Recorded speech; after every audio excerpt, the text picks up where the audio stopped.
जय हिंद दोस्तों। हम आज बात करेंगे भारत और उसके पड़ोसियों के साथ जो भी सीमा विवाद है उनका क्या समाधान है। गलवान घाटी में हमारे जवानों की शहादत हो, चाहे नेपाल के साथ काला पानी का विवाद हो, इन सब के बारे में हम जानकारी लेंगे। और अगर आपने हमारे चैनल को लाइक सब्सक्राइब नहीं किया है तो आप जरूर करेंगे, मुझे विश्वास है।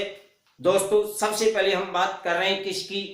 पाकिस्तान के साथ हमारे संबंधों की, और इसमें हमारी जो सीमाएं हैं वर्तमान स्थिति में उनकी बात करें तो ये है हमारी जम्मू कश्मीर राज्य की हम बात करें तो माय डियर, हमें पता है कि 3 जून 1947 की माउंटबेटन योजना, आपको याद है कितनी तारीख की थी वो? 3 जून 1947। माउंटबेटन योजना के तहत कोई भी राज्य भारत संघ में रहना चाहे तो रह सकता था, और पाकिस्तान में जाना चाहे तो जा सकता था, और स्वतंत्र रहना चाहे तो रह सकता था। तो हमें पता है कि जम्मू कश्मीर के राजा हरि सिंह ने इस रियासत को स्वतंत्र रखा, ना भारत में ना पाकिस्तान में। तो दोस्तों, भारत और पाकिस्तान का विभाजन हो गया, देश आजाद हो गए। 14 अगस्त को पाकिस्तान और 15 अगस्त को भारत।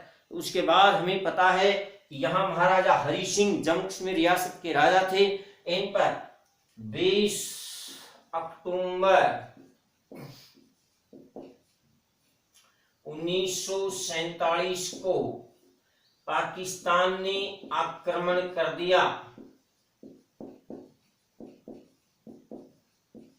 देखिए दोस्तों, यह आक्रमण कब हो रहा है? 20 अक्टूबर को अटैक हो गया। अब जब पाकिस्तान की सेना श्रीनगर के एकदम नजदीक तक आ गई थी तो उस समय यहाँ की महाराजा हरि सिंह ने भारत से सहायता की मांग की और भारत विलय पत्र पर हस्ताक्षर कर दिए, और इस तरह से भारतीय सेना ने दुश्मनों को खदेड़ना शुरू किया। और दोस्तों, वो दिन था 26 अक्टूबर 1947। 26 अक्टूबर 1947 को महाराजा हरि सिंह ने भारत विलय पत्र पर हस्ताक्षर किए थे। याद रखना मेरे लाडलू, यहाँ की महाराजा कौन है? हरि सिंह। महाराजा कौन है? हरि सिंह। और इन्होंने 26 अक्टूबर 1947 को भारत विलय पत्र पर हस्ताक्षर कर दिए। इस तरह से जम्मू कश्मीर रियासत भारत संघ का एक अभिन्न अंग हो गया। अब दोस्तों, हमने इस विवाद को ले जाकर के हमारे भारत और पाकिस्तान की सेनाएं यहाँ आपस में लड़ रही थी, और भारतीय सेना पाकिस्तानी सेना को यहाँ से खदेड़ रही थी। उसी समय हम संयुक्त राष्ट्र संघ में गए और हमने कहा कि पाकिस्तान ने हमारी कश्मीर रियासत पर आक्रमण कर दिया है, क्योंकि हमारे पास वो पेज था जिस पर लिखा हुआ था भारत विलय पत्र। वो पाना लेकर के नेहरू जी पहुंच गए यूएनओ, संयुक्त राष्ट्र संघ। संयुक्त राष्ट्र संघ ने कहा दोनों शांति रखो, भाई लड़ाई ना करो, शांति रखो, डट जाओ बेटी को बापू।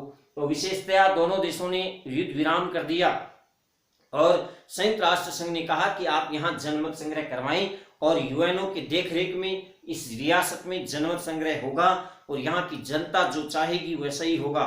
वो भारत में मिलना चाहे या पाकिस्तान में। तो दोस्तों, लेकिन इसमें एक शर्त थी कि इस जम्मू कश्मीर में जनमत संग्रह तभी होगा जब पाकिस्तान अपनी सेनाएं यहाँ से हटा लेगा, क्योंकि पाकिस्तान ने इस पर हमला किया है। इस रियासत पर हमला, आक्रमणकारी कौन है? पाकिस्तान। तो संयुक्त राष्ट्र ने कहा कि हम जनमत संग्रह करवाएंगे पाकिस्तान महोदय, लेकिन आपको अपनी सेनाएं यहाँ से हटानी होंगी। उस दिन जनमत संग्रह होगा। पाकिस्तान ने आज तक अपनी सेनाएं हटाई नहीं, और भारत ने उनको भगाने की कभी कोशिश नहीं की, और इस तरह से जो भूभाग हमारा जम्मू कश्मीर का हमारा भूभाग था वो आज पाकिस्तान के कब्जे में है, और इसे कहते हैं पीओके, पाक अधिकृत कश्मीर। और 1971 की जंग हमने जीती थी, ऐसा लोग कहते हैं। मुझे नहीं लगता हमने जीती थी, हमने तो बहुत बड़ी हार हुई थी 1972 के शिमला समझौते में, जब हमने इस एलओसी को मान लिया था। इस एलओसी, इसको क्या कहते हैं दोस्तों? एलओसी। तो देखिएगा यहाँ पर 1971 में भारत पाकिस्तान युद्ध हुआ, जिसमें बांग्लादेश का जन्म हो गया, और ना पाकिस्तान हारा ना भारत। जरूर पाकिस्तान के 93,000 सैनिकों ने आत्मसमर्पण जरूर किया था, लेकिन हमने जब समझौता किया तब हम हार गए। समझौते, शिमला समझौते की मैच पर हम हार गए और हमने एलओसी को स्वीकार किया, उस समय हमारी सेना को आदेश होता और हम पाकिस्तान को पीओके से खदेड़ सकते थे। ऐसा हमारी उस समय की सदर आम रियासत के जो प्रधान थे उन्होंने ऐसा नहीं किया। ये हमारे देश का दुर्भाग्य रहा। कुछ भी हो, 1972 के शिमला समझौते में हमने इस एलओसी को स्वीकार किया। लाइन ऑफ कंट्रोल जो है ये एलओसी है, जो जम्मू कश्मीर राज्य में है। भारत और पाकिस्तान की सेनाएं जहां खड़ी हैं उसे हम कह रहे हैं एलओसी। तो दोस्तों इस तरह से हमने एलओसी को 1972 के शिमला समझौते में स्वीकार किया था। ये हमारी एग्जाम का क्वेश्चन है, ध्यान रखना। इधर से 1962 में चाइना ने हमारे ऊपर आक्रमण कर दिया और उसने हमारे भूभाग को कब्जे में ले लिया और ये भूभाग कहलाता है अक्साई चीन। और इसको भी हमने चाइना के साथ एक समझौते के तहत स्वीकार किया है। और ये जो आपको रेखा दिखाई दे रही है, ये मैं जो लाइन खींच रहा हूं, इस लाइन का नाम है एलएसी। तो ध्यान रहे, ये अक्साई चीन जहां चाइना और भारत की सेनाएं हैं वो एलएसी है, लाइन ऑफ एक्चुअल कंट्रोल है, जबकि ये लाइन ऑफ कंट्रोल है। ध्यान रखना दोनों में बस थोड़ा सा अंतर है। ये एलओसी है, भारत और पाक के बीच क्या है लाडलो, एलओसी, और भारत और चाइना के बीच क्या है, एलएसी, अक्साई चीन, जो पाकिस्तान चीन के कब्जे में है, और भारत और चीन ने मान रखी है क्या, एलएसी। दोस्तों भारत और चीन के बीच कल हमने मैकमोहन रेखा पढ़ी थी, हमें पता है। और अधिकतम नए जो आंकड़े आ रहे हैं उसमें अफगानिस्तान के साथ हमारी जो सीमा रेखा है वो 80 किलोमीटर है। बच्चे ने कहा सर 80 किलोमीटर ऑप्शन में ना हो तो हम क्या करें, तो वही जो नए आंकड़े आप बहुत सी किताबों में पढ़ते हैं उसके अनुसार आप 106 किलोमीटर कर सकते हैं, कोई दिक्कत नहीं है। अब विशेष बात जो हम बात करें जम्मू कश्मीर रियासत की, तो इधर तो हमारे पाकिस्तान ने जम्मू कश्मीर का भूभाग अपने कब्जे में ले रखा है। ना हम यहाँ से पाकिस्तान को आज तक खदेड़ पाए, ना हम चीन को यहाँ से खदेड़ पाए। उल्टा 15-16 जून की आधी रात आपको पता है 2020 में चाइना की सेना हमारे इस गलवान वाले स्थान पर आ गई थी। इसको हम क्या कहते हैं दोस्तों, इसको कह रहे हैं गलवान घाटी।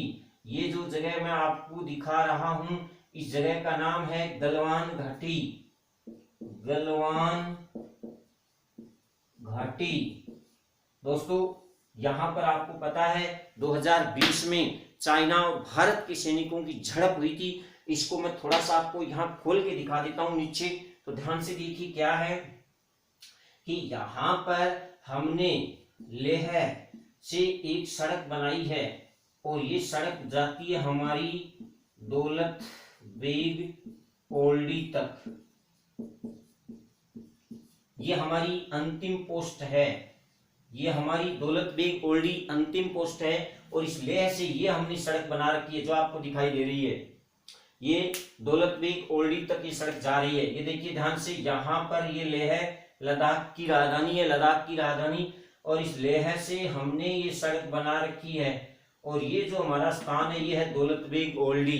तो ये आप यहाँ समझ सकते हैं, लेह से हम चले हैं और सड़क का निर्माण हमने किया है दौलत बेग ओल्डी तक। अब भाई इसी के सारे सारे एक नदी बह रही है इधर, इस नदी का नाम है शोक नदी, शोक नदी, डेथ रिवर। यानी यहाँ पर प्राचीन समय में व्यापारी लोग गिर जाते थे, उनके घोड़े गिर जाते थे, इसलिए को डेथ रिवर भी कहते हैं। इस शोक नदी में आकर के एक नदी मिलती है और इस नदी का नाम है गलवान नदी। इस नदी का नाम है गलवान नदी। ये इस अक्साई चीन वाले भूभाग से निकलती है। तो दोस्तों यहाँ आप थोड़ा सा समझिएगा कि ये जो जम्मू कश्मीर का भूभाग है, यहाँ समझिएगा कि ये इधर वाला क्या है, अक्साई चीन। तो दोस्तों यहाँ समझिएगा, इस अक्साई चीन से एक नदी निकलती है जिसका नाम है गलवान नदी, जिसका नाम क्या है, गलवान नदी। और गलवान नदी बहती हुई आती है और शोक नदी में मिल जाती है। कौन सी नदी में, शोक नदी में मिल जाती है। तो इस तरह से यहाँ की एक संरचना है और हमने इस शोक नदी के साथ में ही ये सड़क बना रखी है। तो चाइना को दिक्कत भाई हम हमारे क्षेत्र में कुछ भी करें, उसको क्या दिक्कत, लेकिन उसको दिक्कत है, वो कह रहा है आप अपने क्षेत्र में कुछ नहीं कर सकते, मैं यहाँ कुछ भी कर सकता हूँ। उसने अक्साई चीन में गलवान नदी के सारे यहाँ तक अपनी जो LAC है इस तक पोस्ट तक सड़क बना ली। उसकी सेना तो वाहनों में आ रही है और हमारे सैनिक यहाँ पैदल जाते हैं पेट्रोलिंग के लिए, बहुत 10-10 20-20 किलोमीटर तक हमें पैदल चलना पड़ता है। तो इस तरह हमने भी सड़क बना ली, क्या दिक्कत हो गया। लेकिन चाइना ने कहा नहीं, आप नहीं बना सकते, मैं कुछ भी कर सकता हूँ।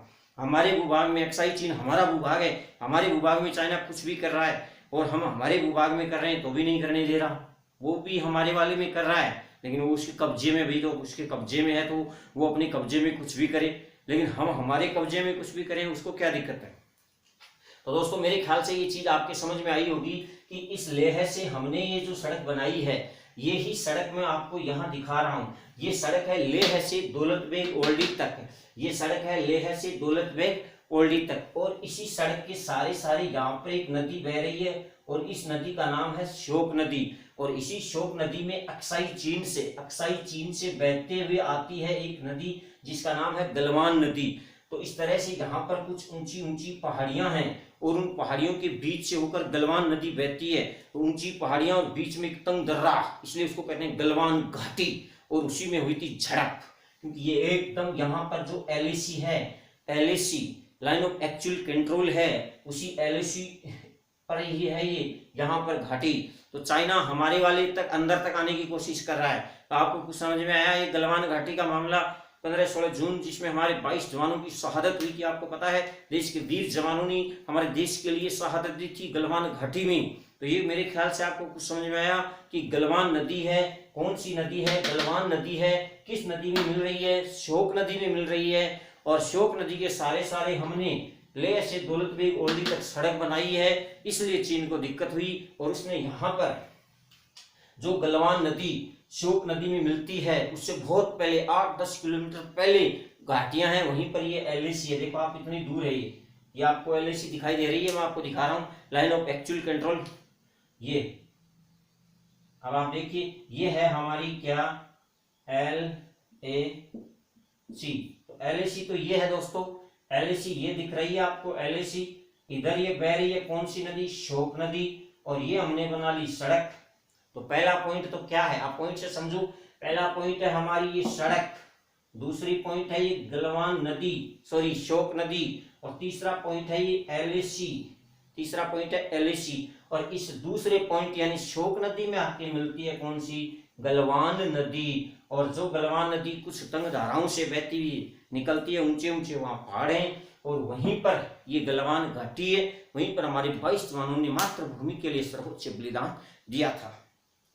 दोस्तों इसके अलावा चाइना ने गड़बड़ और की थी। ये जो पेंगोंग तसो झील है, यहाँ पर एक ब्लैक टॉप है, ब्लैक टॉप काली पहाड़ी बोलते हैं उसको, उस ब्लैक टॉप को भी चाइना ने कब्जे में करने की कोशिश की थी। इसलिए हमने बाद में, ये जून 2020 की घटना है, ये घटना कब की है, ये घटना है जून 2020 की, ठीक है। इसके ठीक लगभग अगस्त 2020 की बातें, जब भारत ने यहाँ पर इस पेंगोंग तसो झील वाला, ये भी एक विवादित स्थान है। वैसे तो इस झील के आधे भूभाग पर हमारा और आधा चाइना का है। चाइना कहता नहीं पूरी मेरी कब्जे में, तुम्हारा यहाँ क्या काम है, ये सब कुछ मेरा है, तुम्हारा क्या काम है। तो इसलिए पेंगोंग तसो झील में, यहाँ पर इस झील के पास में एक पहाड़ी है, उस पहाड़ी का नाम है ब्लैक टॉप।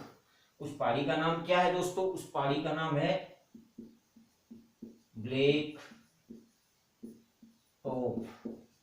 इसलिए हमने ऑपरेशन ब्लैक टॉप चलाया था, और उस ऑपरेशन ब्लैक टॉप के तहत जो भी हमारी इस ब्लैक टॉप पहाड़ी पर चाइना के सैनिक थे, उन सबको धक्के मार के भगाया, लात मार के भगा दिया, क्योंकि हम गलवान घाटी से सबक ले चुके थे। इसलिए हमने अपने पूरे साजो सामान और सैन्य शक्ति के साथ वहां पर अपनी तैनाती सेना की थी। बड़े ही सामरिक दृष्टि से हमारी सैन्य शक्ति मजबूत थी वहां पर, और हमने जून 2020 की गलवान झड़प के बाद ये सबक लिया और पेंगोंग तसो झील के पास में black top, operation black top को अंजाम दिया। तो दोस्तों यहाँ ध्यान रखना, वेरी इंपॉर्टेंट क्वेश्चन 2 बता दिए मैंने आपको। आपके समझ में आया या नहीं आया कोई बात नहीं है, बस एग्जाम का क्वेश्चन है गलवान घाटी की झड़प। गलवान नदी जो मिल रही है किसमें, श्योक नदी में, उसी के पास में जो हमारी LAC है, LAC वहीं पर एक गलवान घाटी है, उसमें झड़प हुई 15-16 जून 2020 को, इसलिए गलवान घाटी लद्दाख क्वेश्चन है। और दूसरा पेंगोंग तसो झील लद्दाख दूसरा क्वेश्चन है, जिसमें हमने ऑपरेशन ब्लैक टॉप को अंजाम दिया था। ये ध्यान रखना, भारतीय सेना ने 2020 में ऑपरेशन ब्लैक टॉप को अंजाम दिया था। कहां पर? पेंगोंग तसो झील के पास, ब्लैक टॉप पहाड़ी पर, चाइना की सेना के साथ। तो ध्यान रखना, ये दो बातें हैं, वेरी इंपॉर्टेंट है। चाइना के साथ एक्साइज चेन चाइना ने ले रखा है 1962 से, और आगे की ओर फिर आ रहा है। हम कह रहे हैं भाई इतना ले लिया, इतना ही खूब है यार, और ले ले, वो कह रहा और लूंगा। तो दोस्तों हम रोकने की कोशिश कर रहे हैं। अब इसी दौर में हमने एक काम और किया था दोस्तों, वो काम क्या किया हमने, यहाँ पर लिपुलेख दर्रे तक सड़क बनाई है। ये लिपुलेख दर्रा है, और लिपुलेख दर्रा की अगर हम बात करें तो ये एकदम नेपाल, तिब्बत और भारत तीनों की सीमा पर है। नेपाल, तिब्बत और भारत तीनों की सीमा पर है। अब हमने क्या किया, हमने घटियाबगढ़ से, ये जगह है घटियाबगढ़, ये कौन सी जगह है लाडलू? घटियाबगढ़। घटियाबगढ़ से हमने लिपुलेख दर्रे तक सड़क बनाई है, चीन के साथ हमारे समझौते के तहत बनाई है, और इसके तहत घटियाबगढ़ लिपुलेख दर्रे तक हमने सड़क बना दी। तो यहाँ पर कैलाश मानसरोवर है, सीधा कैलाश मानसरोवर जाया जा सकेगा। यानी कैलाश मानसरोवर की यात्रा तीर्थ यात्रियों की सुविधा के लिए हमने घटियाबगढ़ उत्तराखंड में है, घटियाबगढ़ से लिपुलेख तक ये सड़क बनाई है। तो घटियाबगढ़ पॉइंट नंबर 1 ये है, और लिपुलेख पॉइंट नंबर 2 ये है, और पॉइंट नंबर 3 है कैलाश मानसरोवर। तो सीधी यात्रा हो रही है। तो अब चाइना को दिक्कत हो रही है। कब दिक्कत हुई चाइना को? चाइना को, इसको नेपाल को दिक्कत हो रही है। नेपाल को दिक्कत कब हुई? जब हमने 31 अक्टूबर 2019 को 31 अक्टूबर 2019 को हमारे जम्मू कश्मीर राज्य का नया मानचित्र जारी किया। यानी वैसे संपूर्ण भारत का ही नया मानचित्र भारत सरकार ने जारी किया था, क्योंकि 31 अक्टूबर 2019 को जम्मू कश्मीर राज्य पुनर्गठन विधेयक 2019 के तहत जम्मू कश्मीर और लद्दाख 2 केंद्र शासित प्रदेश के रूप में अस्तित्व में आए थे। तो दोस्तों जो हमारा जम्मू कश्मीर राज्य था, 5 अगस्त 2019 का वो ऐतिहासिक दिन आपको पता है, जब अनुच्छेद 370 में 2 पॉइंट हटा दिए गए थे। तो थोड़ा सा हम वापस इतिहास में आ रहे हैं। क्या होता है, 5 अगस्त 2019 को भारत सरकार ने राज्यसभा में, पहले ध्यान रखें, राज्यसभा में एक प्रस्ताव रखा जिसका नाम था जम्मू कश्मीर राज्य पुनर्गठन विधेयक 2019। और उस विधेयक, उस प्रस्ताव में यह था कि जम्मू कश्मीर राज्य का विभाजन करके इसे 2 केंद्र शासित प्रदेशों में बनाया गया है। एक लद्दाख जिसकी राजधानी लेह है, और दूसरा जम्मू कश्मीर जिसकी राजधानी क्या है? श्रीनगर। इस तरह से दोस्तों इसका विभाजन कर दिया 2 केंद्र शासित प्रदेशों में। इसके अलावा जम्मू कश्मीर में विधानसभा भी होगी, ऐसा प्रावधान किया गया, और उस विधेयक ने को पारित कर दिया गया राज्यसभा से भी और लोकसभा से भी। राष्ट्रपति ने भी हस्ताक्षर कर दिए, और वो अस्तित्व में आ गया 31 अक्टूबर 2019 को, जिसके तहत जम्मू कश्मीर राज्य 2 भागों में केंद्र शासित प्रदेशों में बंट गया, एक लद्दाख और एक जम्मू कश्मीर। अब दोस्तों इस तरह से हमने उसके बाद अपना नया मानचित्र जब जारी किया भारत का, तब नेपाल को दिक्कत हो गई। नेपाल को दिक्कत तब हुई क्योंकि नेपाल ने कहा कि आपने काला पानी दिखा रहा है, और उसी दौर में हमने यहाँ घटियाबगढ़ से लिपुलेख सड़क का भी उद्घाटन किया था। तब नेपाल ने नया मानचित्र जारी किया, और इस तरह से यहाँ भी थोड़ा सा पेच है, इसको भी मैं यहाँ खोल के दिखा देता हूँ आपको, क्यों? ताकि आपको अच्छी तरह से समझ में आ जाए। तो दोस्तों मैं यहाँ आपको खोल के दिखा रहा हूँ। चाइना वाला सारा समझ में आ गया। लद्दाख में अक्साई चेन में भारत और चाइना की जो लाइन ऑफ एक्चुअल कंट्रोल है उसका नाम LAC है, और इधर है LOC, ये ध्यान रखना, ठीक है। यहाँ पेंगोंग तसो झील है, देखो लद्दाख में जो है वो तसो कहते हैं झील को। तो वहां पर हमने ऑपरेशन ब्लैक टॉप को अंजाम दिया था, वहां पर हमने ऑपरेशन ब्लैक टॉप को अंजाम दिया था। और गलवान नदी है जो शोक नदी में मिलती है, ये ध्यान रखना, ठीक है। अब मैं आपको यहां दिखा देता हूं कि हमने यहां क्या किया है।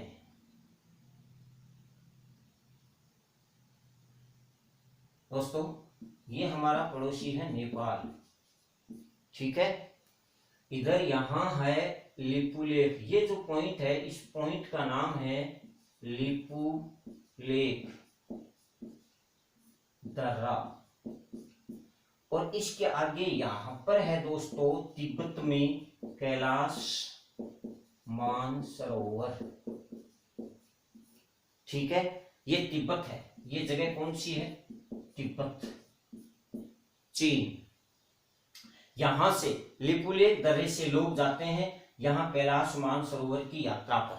ठीक है दोस्तों, यहां लिपुलेख दर्रे से, इस लिपुलेख दर्रे से हमने कैलाश तीर्थ यात्रियों का मार्ग ढूंढ लिया, क्योंकि यहाँ तो पहले से सड़क बनी हुई थी कैलाश मानसरोवर से लेकर लिपुलेख दर्रे तक, यानी भारत, चीन और नेपाल की सीमाएं जहां मिल रही हैं उस जगह तक सड़क बनी हुई थी। हमने क्या किया, हमने यहाँ पर एक जगह है हमारे उत्तराखंड में, इस जगह का नाम है घटियाबगढ़। घटियाबगढ़ कौन सा गढ़ है दोस्तों? घटियाबगढ़ है। कौन सा गढ़ है? घटियाबगढ़। तो इस घटियाबगढ़ से हमने सड़क बना दी और इस सड़क को हमने लिपुलेख तक बना दिया। अब कैलाश मानसरोवर यात्री आराम से चले जाएंगे, कोई दिक्कत नहीं है। अब नेपाल को दिक्कत है। नेपाल ने कहा कि इस तरह से, तो जब हमने नया मानचित्र जारी किया तब नेपाल ने कहा कि ये आप सुगोली संधि का उल्लंघन कर रहे हैं। अब दोस्तों फिर से मुझे थोड़ा इतिहास में जाना पड़ेगा कि सुगोली की संधि, सुगोली की संधि दोस्तों, सुगोली की संधि हुई थी 4 मार्च 1816 को। 4 मार्च 1816 को सुगोली की संधि किस किस के बीच? नेपाल व अंग्रेजों के बीच। नेपाल व अंग्रेजों के बीच। तो ये ध्यान रखना, ये वेरी इंपॉर्टेंट संधि है। सुगोली की संधि कब हो रही है? 4 मार्च 1816 को हो रही है, ध्यान रखना। इस संधि के तहत जो काला पानी है, यहाँ पर एक जगह है जिसका नाम है काला पानी, और इस काला पानी स्थान से ही काली नदी निकलती है। इस काला पानी स्थान से कौन सी नदी निकलती है? काली नदी। अब दोस्तों यहाँ मैं आपको दिखा रहा हूं, ये नदी इस तरह से निकलती है, एकदम बॉर्डर के पास पास है। तो और यहाँ काला पानी जगह है, ये आप ध्यान रखना, यहाँ जगह है काला पानी। ठीक है, और यहां पर है लिम्पियाधुरा। इस जगह का नाम है लिम्पियाधुरा। इस जगह का नाम है लिम्पियाधुरा। तो दोस्तों यहाँ थोड़ा सा पेच है। काठमांडू में छात्र आंदोलन हुए, फिर प्रधानमंत्री के.पी. शर्मा ओली ने कहा कि हम सारी जमीन लेंगे भारत से। दोस्तों क्या नेपाल क्या कह रहा है कि मेरा कितना क्षेत्र है? नेपाल कह रहा है कि जो ये काली नदी निकलती है ना, ऐसे, ये है दोस्तों काली नदी। अब दोस्तों ध्यान से सुनिएगा, जो हमारी काली नदी है उसका उद्गम हम तो काला पानी से मानते हैं। हम तो कहते हैं कि इसकी जो मुख्य धारा है वो काला पानी है। और सुगोली की संधि में भी यही कहा गया है कि काला पानी जो नदी है, काली नदी, इसके पूर्व वाला भाग तो नेपाल का है पूरा, और इधर पश्चिम वाला भाग है भारत का। ये सुगोली की संधि में है। ध्यान से सुनिए, सुगोली की संधि में क्या है कि इस काला पानी नदी से, काली नदी से पूर्व का भाग तो किसका है? नेपाल का है। और इस काली नदी से सारा पश्चिम का भाग किसका है? भारत का है। लेकिन नेपाल ये कहता है, क्योंकि काली नदी विभिन्न धाराओं से मिलकर बनती है, तो नेपाल ये कहता है कि जो काली नदी है ना, जिसको आप महाकाली नदी कह रहे हैं, उसका उद्गम इस काला पानी से नहीं हो रहा है। जो ठीक लिपुलेख दर्रे के नीचे पॉइंट बनाया मैंने, ठीक लिपुलेख दर्रे के नीचे एक पॉइंट बनाया मैंने, ये पॉइंट, यहां से हम कहते हैं यहां से काला पानी जो काली नदी है वो निकलती है। और यहाँ पर हमारी आईटीबीपी के जवानों की एक चौकी भी है, 1955 में ही बना दी थी हमने। अब क्या 1962 के बाद फिर हमारी सेनाएं तैनात है। अब नेपाल क्या कहता है? नेपाल ये कहता है कि काली नदी का उद्गम यहां से नहीं हो रहा है भारत वालों, काली नदी का उद्गम यहां से नहीं, काली नदी का उद्गम यहां से हो रहा है। और इस तरह से ये सीमा मानो आप, तो इस तरह से तो ये सारा ही पूर्व में है। अब आप देखो, ये धारा है ये काली नदी की, जो इसे लिम्पियाधुरा से निकलती है। तो नेपाल ये कहता है कि ये लिम्पियाधुरा, ये लिपुलेख दर्रा और ये काला पानी सब मेरा है, तुम यहां से पीछे हट जाओ। इसका मतलब नेपाल बॉर्डर बनाना चाहता है, ये बॉर्डर बनाना चाहता है नेपाल। और हम कहते हैं भाई यहाँ हमारी जवान तैनात है, यहाँ हमारे जवान तैनात है, यहाँ तक हमने सड़क बनाई है, तेरे को दिक्कत क्या है? तो इस तरह से ये भी एक ट्राइंगल है दोस्तों, इस तरह से ये भी एक क्या है, ट्राइंगल है। ये ठीक उसी तरह का ट्राइंगल है जैसा डोकलाम ट्राइंगल है। अभी आपको दिखाता हूं, ये रहा भूटान और ये देखिए अंदर तक जा रहा है, ये जो अंदर तक जा रहा है, इधर से हमारा सिक्किम आया और ये नेपाल की सीमा है, ये किसकी सीमा है, भूटान की, सॉरी। तो ये जगह है डोकलाम, ये जगह कौन सी है, डोकलाम। तो दोस्तों इस तरह से आप देखिए यहाँ पर ये सिक्किम है, ये सिक्किम यानी ये भारत है, ये भूटान है और ये अंदर तक आ रहा है कौन, चीन। तो ये जगह कौन सी है, डोकलाम। इसलिए एग्जाम में क्वेश्चन आया था कि डोकलाम का पठार भारत के किस राज्य में है, तो डोकलाम का पठार भारत के सिक्किम राज्य में, ये क्वेश्चन आया था। तो ध्यान रखिए यहाँ डोकलाम में 70 दिन तक भारत और चीन की सेनाएं आमने सामने रही थी, क्योंकि चीन जो भूटान वाला भूभाग है वहां सड़क बना रहा था। हमने कहा नहीं, भूटान की संप्रभुता की रक्षा करना हमारी जिम्मेदारी है, इसलिए हमने चीन को सड़क नहीं बनाने दी। इसलिए पहला क्वेश्चन हमारे एग्जाम के लिए आ गया दोस्तों, डोकलाम। डोकलाम का पठार भारत के किस राज्य में है, सिक्किम, सिक्किम भूटान नेपाल, या भारत भूटान चीन, सॉरी भारत भूटान चीन, भारत भूटान चीन। तो ये ट्राइंगल हो गया, इस तरह से ये ट्राइंगल हो गया यहाँ पर। तो ये इस तरह से एक ट्राइंगल है तीनों देशों की, भारत भूटान और चीन, ऐसा ही ट्राइंगल है। ये काला पानी वाला, यहाँ पर भी ऐसा ही ट्राइंगल है, नेपाल और इधर चीन और इधर भारत। तो दोस्तों मेरे ख्याल से आपको काला पानी, लिपुलेख दर्रा और लिम्पिया धुर्रा समझ में आ गया। ये विवादित स्थान है, नेपाल कहता है ये मेरे हैं और भारत कहता है तेरे कहा। हम 1955 से 62 के बाद भी हमने और चौकियां स्थापित कर दी, जब चाइना के साथ हमारा युद्ध हुआ था उसके बाद भी, हम तो तब से बैठे हैं यहाँ पर।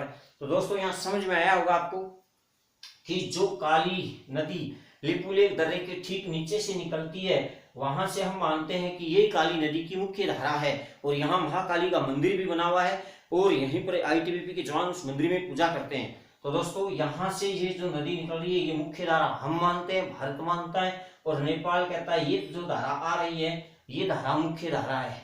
तो भौगोलिक संधि के तहत आप इसके पश्चिम में और मैं इसके पूर्व में हूँ, कौन कह रहा है, नेपाल। तो इस तरह से ये जगह विवादित जगह है, ये ट्राइंगल एक विवादित जगह बन गया। अब दोस्तों विशेष बात एंड खास बात रही हमारी जम्मू कश्मीर की। तो जम्मू कश्मीर का जो है आप बात जानते ही है, जम्मू कश्मीर में एक तो अनुच्छेद 370 हमने जोड़ा था 1949 में, गोपाल स्वामी अयंगकर ने ये सिफारिश की थी, ध्यान से सुनना, गोपाल स्वामी अयंगकर ने। और इसके तहत हमने जम्मू कश्मीर में अनुच्छेद 370 में 3 बिंदु जोड़े थे, 2 हटा दिए हैं, 1 बचा हुआ है। अनुच्छेद 370 में 19 के विधेयक में क्या था, थोड़ा सा सुनिएगा।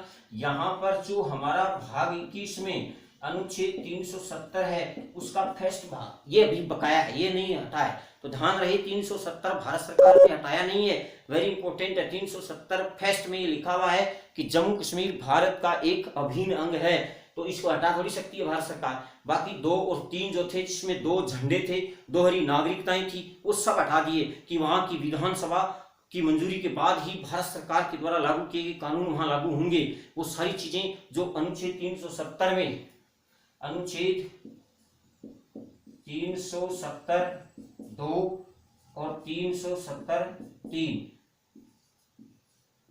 तो ये दोनों हटा दिए, इन दोनों का दी एंड कर दिया। इन दोनों के तहत ही वहां का जो संविधान था जो 1957 में लागू हुआ था जम्मू कश्मीर का, वो हट गया। और इन दोनों के तहत ही वहां दोहरी नागरिकता थी, जम्मू कश्मीर का अलग झंडा था। दोस्तों जम्मू कश्मीर के कार्यालयों में भारत और जम्मू कश्मीर दोनों के झंडे रहते थे, ऑफिस में आप देखते थे तो इस तरह से दोनों के झंडे थे, इस तरह से भारत और जम्मू कश्मीर। अब ये हटा दिया जम्मू कश्मीर वाला, अब सिर्फ भारत का तिरंगा झंडा रहा है। और वहां पर दोहरी नागरिकता, जम्मू कश्मीर की अलग भारत की अलग, वो भी हट गई। इसके अलावा एक 35A और था, तो दोस्तों उसको तो 5 अगस्त 2019 को ही हटा दिया एक कार्यकारी आदेश से राष्ट्रपति ने, क्योंकि उसको कार्यकारी आदेश से राष्ट्रपति ने जोड़ा था। वो ध्यान से सुनिएगा, यहाँ पर एक क्या थी, एक थी 35A। दोस्तों ये कहीं भी नहीं है, हमारे संविधान के 22 भाग और जो 395 अनुच्छेद उनमें नहीं है, वो अलग से परिशिष्ट बने हुए हैं, उन परिशिष्टों में जोड़ी गई थी ये 35A।